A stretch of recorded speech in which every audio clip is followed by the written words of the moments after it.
좀 전에 읽은 말씀을 가지고 비전의 사람은 어떤 상황에도 형통한다 라는 제목으로 하나님 말씀 함께 나누겠습니다. 어느 날 스승과 제자가 한 농장을 방문했습니다. 농장은 꽤 넓었지만 황량하기 그지 없었고 세 아이를 둔 부부가 젖소 한 마리를 키우면서 생계를 연명하고 있었습니다. 왜냐하면 매일 몇 리터의 우유를 주는 젖소 한 마리 가지고는 그 가족이 생계를 잘 이어갈 수가 없었기 때문이었습니다. 농장을 둘러보던 스승이 주인 몰래 갑자기 젖소를 절벽 아래로 밀어 떨어뜨리려는 것이었습니다. 놀란 제자가 스승을 말렸습니다. 이 젖소는 이 가족의 유일한 생계 수단이었기 때문이었습니다. 하지만 스승은 단호했습니다. 제자는 어쩔 수 없이 젖소를 절벽 아래로 밀어 버렸습니다. 몇 년 뒤 그들의 생계가 너무나 걱정이 된 이 제자가 그 농장을 방문했습니다. 그런데 이게 웬일입니까? 이 황량했던 농장이 너무나 아름다운 곳으로 바뀌어 있었고 그 부부도 예전에 누릴 수 없었던 가장 풍요로운 생활을 누리고 있었던 것이었습니다. 제자가 그 연유를 물었습니다. 이게 어떻게 된 것이죠? 그러자 그 주인이 대답했습니다. 유일한 생계 수단이었던 그 소 한 마리가 절벽 아래로 떨어져 죽었기 때문입니다. 아니 그게 무슨 소린가요? 소가 죽자 우리는 살 길이 막막해져서 할 수 없이 농장을 개간하기 시작했고 거기다가 채소를 심기 시작했고 또한 면화 농사까지 지으면서 그러다 보니 생활이 이렇게 풍요로워졌습니다. 세간에서 가장 많이 하는 말 가운데 하나는 위기는 기회다라는 말입니다. 그러나 저는 그 말을 이렇게 바꾸고 싶습니다. 위기는 또 다른 인생을 살게 만든다. 위기는 우리가 이제껏 살아왔던 삶의 패턴을 버리고 우리가 다른 삶의 모습을 따라서 길을 걸을 수 있도록 기회를 제공하는 것이 바로 위기라는 것입니다. 오늘 본문에는 요셉이 그랬습니다. 아시는 것처럼 요셉은 형들에 의해서 애굽으로 노예로 팔려갔습니다. 노예로 팔려간 것 인생 일대의 가장 큰 위기인 것이죠. 자, 노예로 팔려간 이 위기에 처한 이 요셉의 인생 어떻게 되었을까요? 아마 형들은 그냥 노예로 팔려가 죽을 고생하다가 그렇게 비참하게 죽었겠지 라고 생각했을 것입니다. 그러나 성경은 그렇게 기록하고 있지 않습니다. 자, 요셉이 어떻게 되는지 본문 2절을 우리 한번 같이 읽어볼까요? 있습니다. 시작. 여호와께서 요셉과 함께 하심으로 그가 형통한 자가 되어 그의 주인 애굽 사람의 집에 있었다. 그가 어떻게 됐다고요? 형통한 자가 되었다. 여러분은 형통한 인생이 살았습니다. 노예가 말이죠. 여러분 노예가 어떻게 형통한 인생을 살 수 있었습니까? 그것은 바로 하나님께서 함께 하셨기 때문입니다. 그렇습니다. 우리 인생이 아무리 위기 속에 내몰린다 할지라도 하나님이 함께 하시면 우리는 형통할 수밖에 없습니다. 아무리 우리가 애굽으로 내려가는 그런 내리막길 인생을 산다 할지라도 하나님이 함께 하시면 우리는 요셉의 형통을 누릴 수가 있는 것입니다. 그러기 위기가 왔다고 해서 내가 할 수 있는 것이 아무것도 없다고 해서 내리막길 인생이라고 할지라도 좌절해서는 안 됩니다. 실망해서도 안 됩니다. 우리와 함께 하시는 하나님, 그 하나님 때문에 우리는 여전히 형통한 인생 살 수 있기 때문인 것입니다. 믿으십니까? 정말로 믿으십니까? 자, 그렇다면 하나님이 함께 하실 때 우리는 어떤 형통을 누리게 되는 것일까요? 첫 번째로 만남의 형통을 얻게 됩니다. 만남의 형통. 자, 노예로 팔려간 요셉의 인생 끝난 것이 아니었습니다. 여러분 우리가 남의 이야기니까 뭐 요셉이 노예로 팔려갔지 어렸을 때부터 늘 들었던 얘기니까 뭐 그냥 팔려갔거니 뭐 이렇게 생각하겠지만 여러분 이것은 대학을 떨어진 것보다 취업이 안 된 것보다 훨씬 더 절망스러운 상황입니다. 제가 어린 시절에 그 뿔이라는 드라마를 봤어요. 그 흑인이 나와서 하는데 지금 보니까 생각해 보니까 알렉스 헤일리의 소설 뿔이라는 그 소설을 드라마로 만든 것이죠. 거기 보면 쿤타 킨테와 6대에 걸친 그 후손들이 어떻게 역경을 이겨 나갔는지를 보여주는 그 이야기가 드라마로 나온 것이었습니다. 어린 시절이었지만 그 노예들의 그 생활을 저는 그 드라마로 보면서 야, 노예로 산다는 것은 정말 차라리 정말 죽는 것만도 못한 인생이구나 라는 그런 생각을 했던 기억이 납니다. 여러분 지금 요셉이 바로 그 노예가 된 것입니다. 근데 이 노예인 요셉이 인생 끝난 건데 어떻게 형통할 수가 있었습니까? 하나님이 만남의 형통을 열어주셨습니다. 우리 인생이 끝나갈 때, 우리가 아무것도 할 수 없을 때 하나님이 만남의 형통을 열어주신 것을 믿게 되시기를 축원합니다. 자, 그 만남의 축복이 본문 1절이에요. 자, 본문 1절 같이 읽어보겠습니다. 자, 읽습니다. 시작. 요셉이 이끌려 애굽에 내려가매 바로의 신하 친위대장 애굽 사람 보디발이 그를 그리로 데려간 이스마엘 사람의 손에서 요셉을 샀다. 누가 요셉을 샀다고요? 보디발. 근데 이 보디발을 소개할 때 한 정보를 오늘 성경 기자는 말해주고 있습니다. 그 정보가 뭐예요? 그 주인이 바로의 친위대장이었다는 거예요. 여러분, 이 정보가 그렇게 중요했을까요?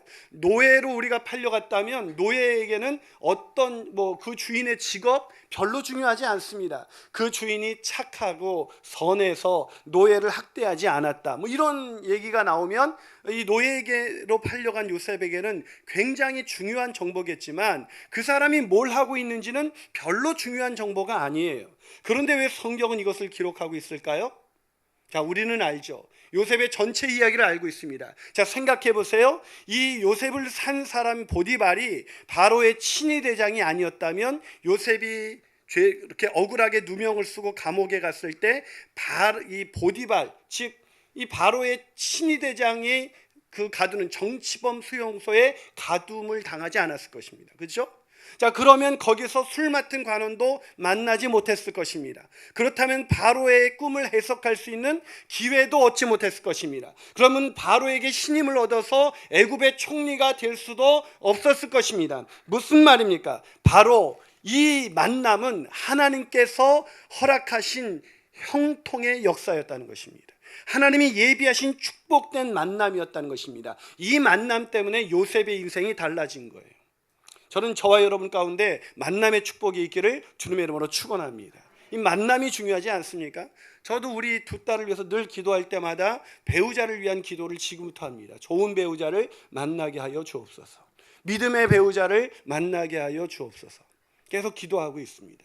여러분, 만남이 얼마나 중요한지 여러분 전수호 씨가 쓴 만남이라는 시 들어보셨어요? 이게 굉장히 유명한 시인데 전혀 들어본 기색이 없으시네요. 이게 사실은 전수호라는 이분이 굉장히 유명한 시인은 아니에요. 근데 이 만남이라는 시가 사람들의 마음을 굉장히 이렇게 감동을 준 거예요. 이 만남의 시는 이렇게 쓰여져 있습니다. 훗날 저희가 누구냐고 물으면 오다 가다 만난 사람이라고. 또 한 번 저희가 누구냐고 물으면 그저 그렇게 알았던 사람이라고. 훗날 저희가 누구냐고 물으면 그냥 한번 기다려본 사람이라고. 또 한 번 저희가 누구냐고 물으면 참았던 눈물 터뜨리며 내가 세상에서 가장 사랑했던 사람이라고. 자, 이 시가 우리에게 어떤 메시지를 주고 있습니까? 그냥 오다 가다 만났던 별것 아니었던 만남이었는데 만남이 사실 우리에게 참았던 눈물을 터뜨릴 만큼 사랑하는 존재로 바뀌어진다는 거예요. 정말 만남이 그러지 않습니까? 저와 여러분도 어쩌면 어디서 오다 가다 스쳐서 지나갔던 그런 인연이었을 거예요. 그날 그런 만남을 통해서 우리가 이렇게 깊은 그런 믿음의 식구가 되지 않았습니까? 제 인생 가운데 제 아내와의 만남도 그랬던 것 같아요. 저희 세은엄마도, 저는 세은엄마랑 결혼할 생각이 전혀 없었습니다. 그건 세은엄마도 마찬가지였어요. 왜냐하면 우리는 개인적으로 데이트를 해본 적도 없고 교제를 나눠본 적도 없었고 말 한마디 섞여본 적이 없었습니다. 근데 우리가 어떻게 결혼했냐면 제가 30살이 되던 해에 이제 30살이 됐으니까 결혼을 해야겠구나. 그래서 하나님께 집중 작정 기도를 했습니다. 하나님 짝을 주시옵소서. 그랬더니 하나님이 유옥선이라는 아주 촌스러운 이름을 떠오르게 하셨습니다. 그래서 썩 마음에 들지는 않았지만 하나님이 이제 떠오르게 하시는 이름이니까 할 수 없이 만나자 그랬죠. 만나자 했더니 순순히 나오더라고요. 역시 저에게 생각이 있었는지 그래서 그 낙원상가 옆에 인사동 전통 찻집에서 만났습니다. 저는 이제 세은엄마는 커피 시키고 저는 쌍화차를 시켜서 이제 얘기를 했죠. 대뜸 물었습니다. 우리는 한 번도 사귀어 본 적이 없었는데 제가 대뜸 물었어요. 저랑 결혼하시겠습니까? 그랬더니 한 번도 생각해 본 적이 없다는 거예요. 그야말로 헐 아닙니까 이거? 아니 어떻게 나 같은 사람을 어떻게 한 번도 생각하지 않을 수가 있어요. 여자가 아닌 거죠. 보는 눈이 없었던 것입니다. 그래서 한 번도 생각해 본 적이 없다 그러길래 저도 쿨하게 그럼 없었던 거로 하자고. 그랬더니 무슨 남자가 그러냐요. 아니 한 번도 생각해 본 적 없으면 그냥 가면 되는데 마치 아쉬운 듯이 무슨 남자가 그러냐는 거예요. 그래서 제가 다시 한번 은혜를 베풀었습니다. 다시 한번 묻겠습니다. 결혼하시겠습니까? 그랬더니 하겠다는 거예요. 그래서 했어요. 그래서 지금 살고 있지 않습니까? 제 아내가 누군지 모르면 한번 자리에서 일어나시겠습니까? 네. 사모가 누군지 몰라요. 한번 자리에 일어나 보세요. 빨리 그 예배 시간이에요. 빨리 일어나. 예. 얼굴을 들지 못하네요. 예. 그래가지고 우리가 결혼한 지 20주년이 됐어요. 요번 주에 20주년 기념일이 있어요. 도대체 어떻게 해야 될지 모르겠습니다. 지금 20주년 동안 제가 20년 동안 살면서 어떤 생각했을 것 같아요. 하나님의 은혜구나. 저는 사실을 늘 다투는 부모님 슬하에서 자랐습니다. 저는 가정생활에 부부생활에 자신이 없었어요. 그런데 지난 20년 동안 우리가 단 한 번도 그렇게 심하게 다퉈본 적이 없어요. 큰 소리를 내본 적이 없어요. 그래서 우리 큰딸 세은이가 아빠 사역자하고 결혼하는 것도 괜찮은 것 같아 그러더라고요. 그래서 제가 대답했죠. 다 아빠 같지는 않아 그랬죠.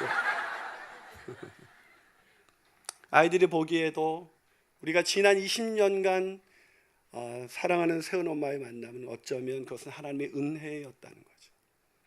제 인생에는 이 만남의 은혜가 참 많았습니다. 그 만남의 은혜 때문에 제가 행복하고 단란한 가정을 이룰 수가 있었고 그 만남의 은혜 때문에 제가 오늘 여기 서 있을 수가 있습니다.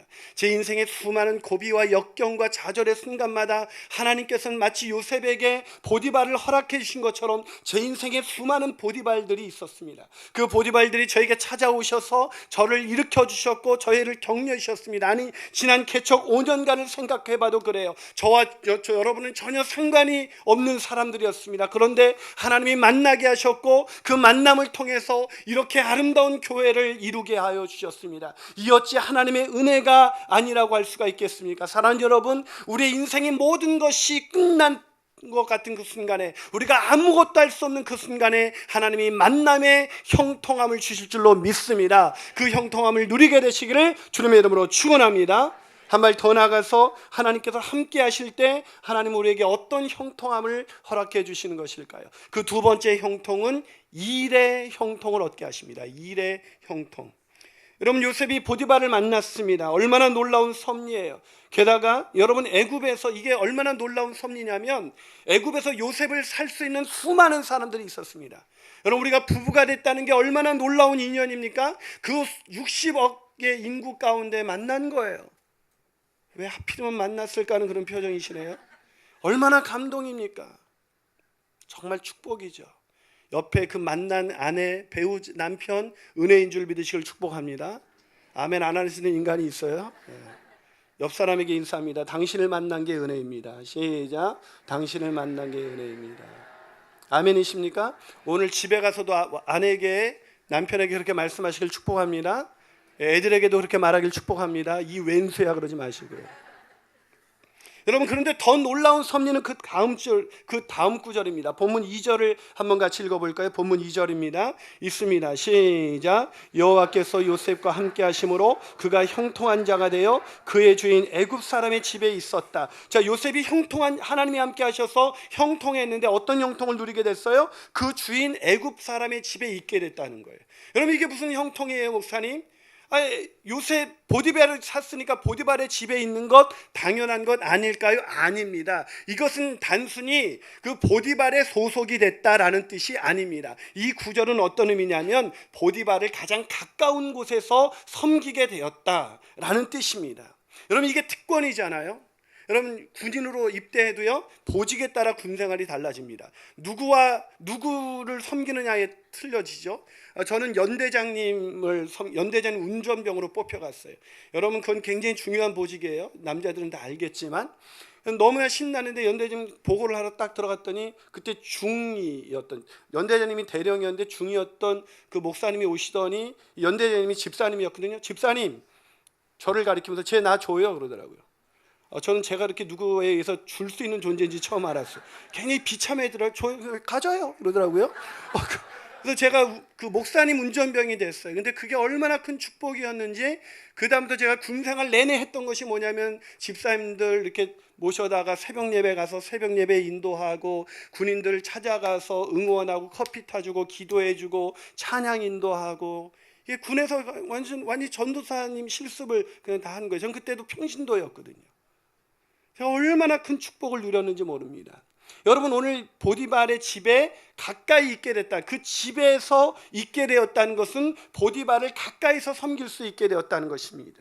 여러분, 이 보디발 바로의 친위대장을 가까이서 섬겨서 어떤 일이 일어난지 아십니까? 본문 3절이 일어났습니다. 자, 본문 3절 볼까요? 자, 3절을 읽습니다. 시작. 그의 주인이 여호와께서 그와 함께 하심을 보며 또 여호와께서 그의 범사에, 자, 보디발이 뭘 봤다고요? 요셉을 봤는데 요셉을 볼 수밖에 없게 되었지 않습니까? 가까이서 섬기다 보니까 요셉과 하나님이 함께 하시고 그 요셉이 하는 모든 일을 하나님이 축복하시는 것을 보디발이 보게 된 거예요. 이게 왜 중요합니까? 이것 때문에 4절이 나오거든요. 자, 4절을 한번 읽어봅니다. 시작. 요셉이 그의 주인에게 은혜를 입어 섬김에 그가 요셉을 가정총무로 삼고 자기의 소유를 다 그의 손에 위탁했다. 어떤 일이 일어났습니까? 요셉이 보디발에게 은혜를 입었다. 이게 무슨 말입니까? 주인의 눈에 그저 다 좋게 보였다는 거예요. 은혜라는 것은요, 자격이 없는데 그냥 주어지는 것이 은혜 아닙니까? 요셉이 잘나서가 아니라 그 주인의 눈에 눈꺼풀이 이게 뭐가 씌인 거죠. 요셉이 다 이뻐 보인 거예요. 어떤 분은 저를 보고 목사님 보면 꼭 예수님 만난 것 같아요, 이런 분이 있어요. 전혀 동의가 안 되시죠? 알고 있어요. 근데 왜 그렇습니까? 그분이 저를 은혜로 바라본 거예요. 하나님이 은혜를 주신 거죠. 여러분, 허물이 없는 사람이 어디 있겠습니까? 자세히 들여다보면 다 문제가 많은 게 인간이죠. 근데 은혜를 입으면 다 좋게 보이는 거예요. 그렇게 은혜를 입었어요. 그러다 보니까 요셉을 가정의 총무로 삼았습니다. 여러분, 이방인을 가정의 총무로 삼는다 쉬운 일이 아닙니다. 그만큼 하나님께서 이 보디발의 눈을 완전히 요셉에게 뿅 가게 만든 것이죠. 여러분, 놀라운 축복 아니에요? 그러다 보니까 어떤 일이 일어났습니까? 본문 5절이 일어납니다. 자, 본문 5절 있습니다. 시작. 그가 요셉에게 자기의 집과 그의 모든 소유물을 주관하게 한 때부터 여호와께서 요셉을 위하여 그 애굽 사람의 집에 복을 내리셨다. 누구 때문에 애굽 사람의 집 보디발의 집에 복을 내렸다고요? 누구 때문에? 요셉 때문에. 여러분, 이게 축복입니다. 일의 형통의 극치가 무엇인지 아십니까? 일이 정말 잘 되는 사람은 내가 잘 되는 사람이 아니라 나 때문에 남도 잘 되는 사람입니다. 나 때문에 사장님이 잘 되는 사람, 사장님이 나 때문에 직원이 잘 되는 사람, 나 때문에 이웃이 잘 되는 사람, 이 나라 때문에 북한이 잘 되고 이 나라 때문에 이웃 나라가 잘 되는 나라, 그 나라가 우리나라이기를 축복합니다. 저는 우리나라를 하나님께서 경제적으로 축복하신 이유, 북한을 먹여 살리라는 뜻인 것을 저는 믿습니다. 어떤 분은 통일을 반대합니다. 통일하면 우리 이렇게 살 수 없다고 말합니다. 이렇게 좀 안 살아도 돼요. 우리 요즘 응팔이 아주 대세 아닙니까? 응팔 시대로 돌아가 보면 야, 우리 저렇게 살았구나. 그때 행복하지 않았습니까? 지금 더 행복하세요? 여러분, 우리 더 못 살아도 됩니다. 저는 70년대로 돌아가도 통일이 되는 나라가 되기를 축복합니다.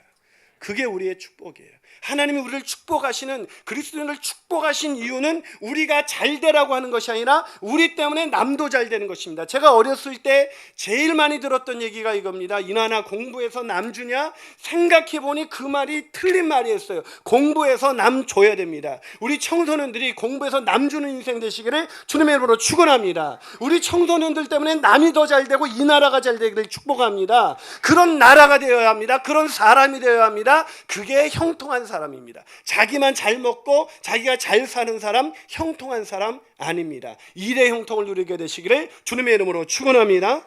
마지막으로 하나님이 함께 하실 때 우리는 어떤 형통을 얻게 되는 것일까요? 그것은 가장 중요한 형통입니다. 마음의 형통을 얻게 됩니다. 마음의 형통. 여러분, 형통하세요? 형통한 사람이 한 명도 없네요. 여러분, 이 마음의 형통이 얼마나 중요하냐. 여러분, 말씀드린 것처럼 요셉은 형통했습니다. 노예였지만 그를 간섭하는 사람이 없었어요. 자, 얼마나 그랬는지 본문 6절을 한번 읽어볼까요? 6절 앞부분입니다. 있습니다. 시작. 주인이 그 소유를 다 요셉의 손에 위탁하고 자기가 먹는 음식 외에는 간섭하지 않았다. 간섭하지 않았다. 청소년들 은혜가 되지 않습니까? 부모가 나를 간섭하지 아니하였더라. 예, 아멘이 나왔습니다. 여러분, 이 간섭당하는 것처럼 힘든 게 없어요. 근데 이 노예가 가장 왜 힘듭니까? 자기 인생 살 수 없잖아요. 간섭당하잖아요. 근데 이 요셉은 노예였지만 간섭당하지 않았습니다. 노예였지만 자유인같이 살았기 때문에 노예로서는 가장 큰 축복을 누린 사람이 바로 요셉이에요. 그런데 한 가지 질문이 떠올랐어요. 요셉은 정말 행복했을까? 그렇다고 해서 이런 질문이 떠올랐어요. 요셉 행복했을까요? 일이 잘 됐습니다. 만담의 축복도 있었습니다. 근데 이 간섭하는 사람 아무도 없었어요. 행복했었을까요? 저는 아니었을 것 같아요. 왜냐고요?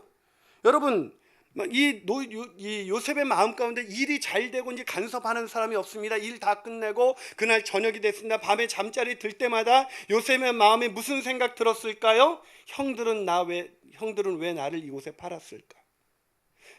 내가 그토록 미웠던 것일까? 여러분, 지워지지 않은 상처가 있었습니다. 지워지지 않은 분노가 있었습니다. 왜 형들은 나를 팔았을까?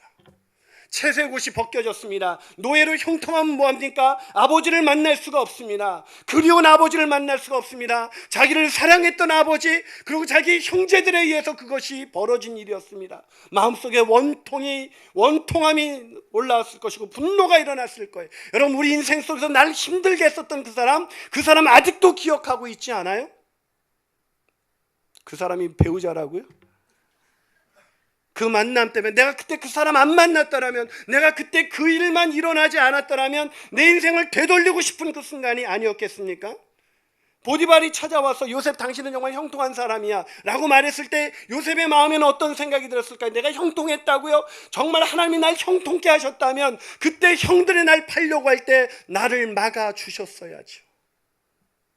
형들의 만행을 막아주시는 것이 형통이지, 이렇게 팔려와서 노예로 살면서 일이 잘 된다고 이게 무슨 형통이겠습니까? 라는 질문이 있었어요.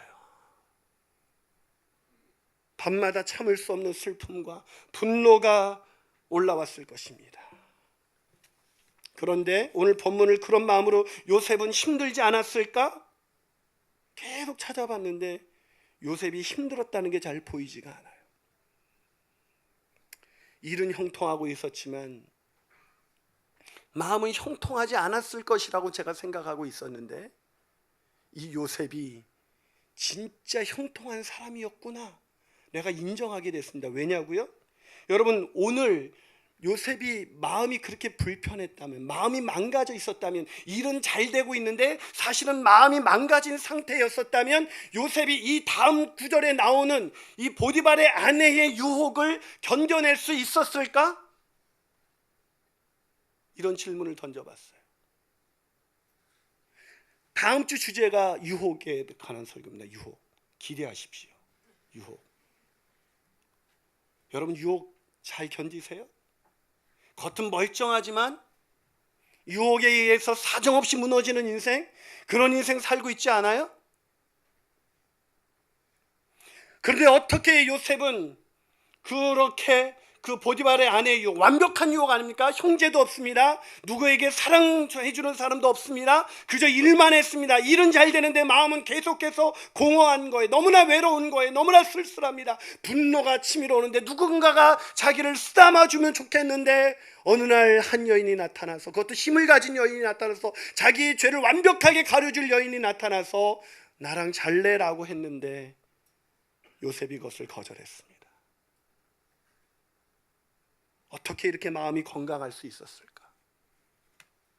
어떻게 이런 건강한 마음을 유지할 수 있었을까요? 그것은 그와 함께 하시는 하나님, 그와 함께 하시는 하나님, 그에 함께 하시는 하나님께서 요셉의 마음을 만져주셨기 때문입니다.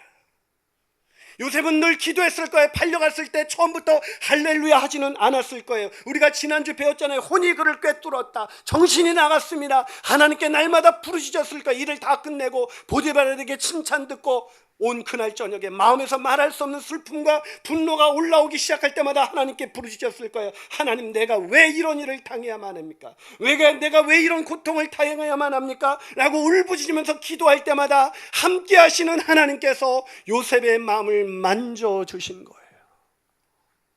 그 만져주심을 통해서 요셉의 마음이 형통했고, 마음이 형통하자 일을 열심히 할 수 있었고, 더 열심히 할 수 있었고, 더 기쁘게 할 수 있었고, 더 감사하는 마음으로 일하다 보니 하나님이 함께 하심으로 모든 일들이 범사에 형통하게 된 것입니다.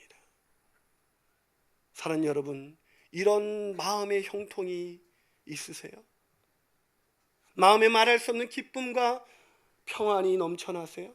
일은 잘 되고 있지만, 그런대로 문제는 없는 것 같지만 마음이 죽을 맛은 아니십니까? 유기선 목사님이라는 분이 계시죠.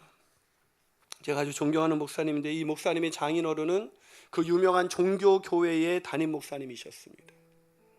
여러분, 종교교회 담임 목사님이 되었다는 것은 굉장한 실력자라는 뜻이에요.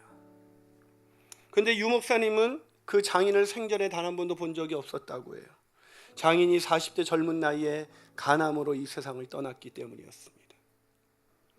그때 이를 유 목사님이 책에서 말해 주었습니다. 그때 장모님, 홀로 남겨진 장모님에 대한 이야기를 썼어요. 장모님은 슬퍼할 겨를도 없이 장례를 치르고 난 뒤 홀로 집으로 돌아왔고, 그제야 이제 정말 혼자구나 하는 슬픔과 외로움이 밀려왔다고 합니다. 맏딸인 집사람은 두세 달 후 대학 입시를 앞두고 있는 고3이었고, 막내는 초등학교 1학년이었으니 그 막막한 심정이야 오죽했겠습니까?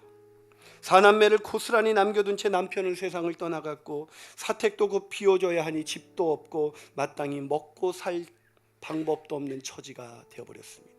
한순간 제일 좋은 교회 담임 목사 사모에서 먹고 살기도 힘든 그런 처지로 떨어진 것이죠.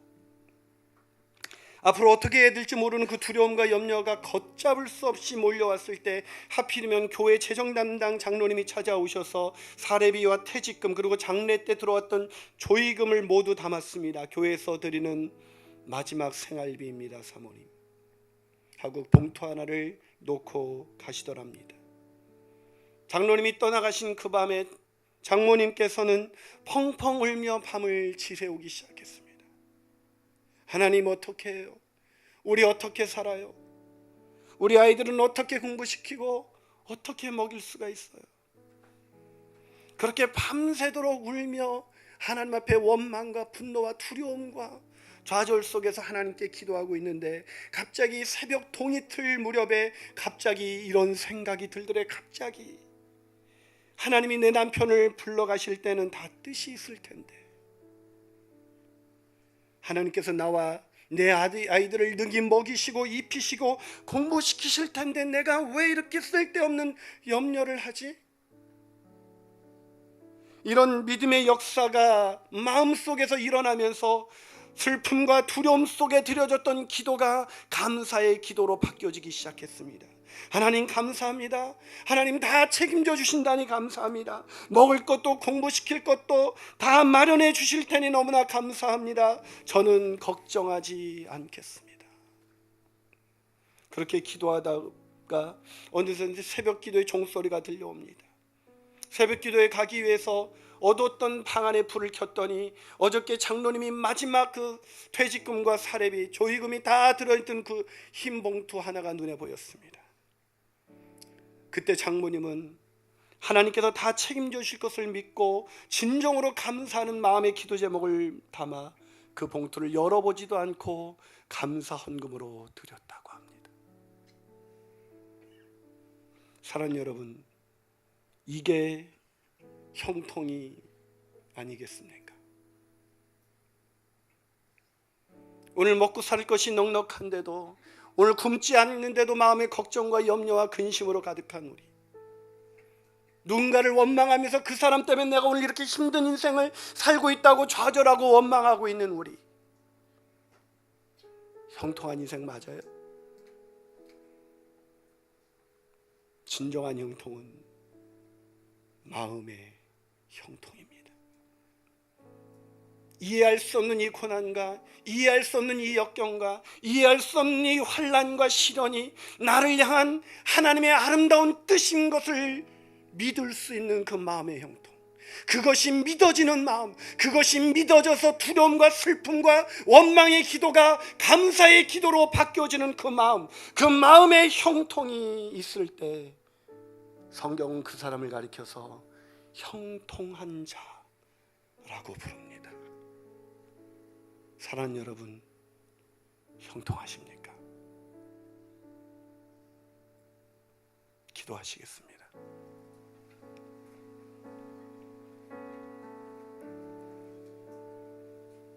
사랑하는 여러분, 오늘 이 형통하십니까? 라는 질문 앞에서 네, 목사님, 저는 형통합니다. 나는 형통합니다. 나 같은 죄인을 위해서 십자가에서 아들을 내어주신 하나님의 사랑으로 나는 오늘도 형통합니다.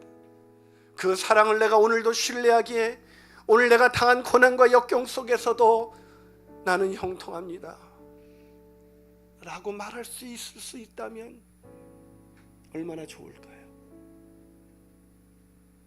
그 사람 때문에, 그때 형들이 나를 팔았기 때문에, 그때 내 남편이 세상을 떠나갔기 때문에, 그때 그 사람이 나를 잘랐기 때문에, 그 사람이 나를 그렇게 어렵게 만들었기 때문에 오늘 내가 이런 고통을 당하고 있다고 생각하는 사람에게는 아무리 일이 잘 돼도 형통이 없습니다. 형통은 우리의 마음속에서 일어나는 것이지 상황이 만들어주는 것이 아닙니다. 그럼에도 불구하고 바뀌지 않는 상황과 바뀌지 않는 사람들을 원망하면서 왜 그 사람 때문에 내가 이런 고통을 당해야 돼, 내가 왜 그 사람 때문에 이런 어려움을 당해야 돼 라고 생각하고 있다면 자기 자신을 형통하지 못하게 만드는 것은 바로 남이 아니라 그런 마음에 사로잡혀 있는, 그런 마음에 여전히 매여 있는 바로 자기 자신입니다. 그 자기 자신을 날마다 부인해야 됩니다. 내가 판단하고 내가 생각하고 이렇기 때문에 형통하지 않다고 판단하고 있는 나, 그 내 자신을 십자가에 못 박지 아니하고는 형통은 없습니다. 하나님, 내가 나를 형통케 하기 위해서 주님 십자가에 달리셨는데 그 십자가를 바라보면서도 오늘 내 인생에 당한 모든 역경과 고난과 이 시련을 용납하지 못하는 이 어리석은 나를 용서하여 주옵시고, 오늘 내가 얼마나 형통한지, 하나님 내게 얼마나 신실하게 행하셨는지를 볼 수 있는 마음의 눈을 허락해 주옵소서. 그 마음으로 우리 이 찬양 부르면서 나갔으면 좋겠습니다. 나의 반석이신 하나님,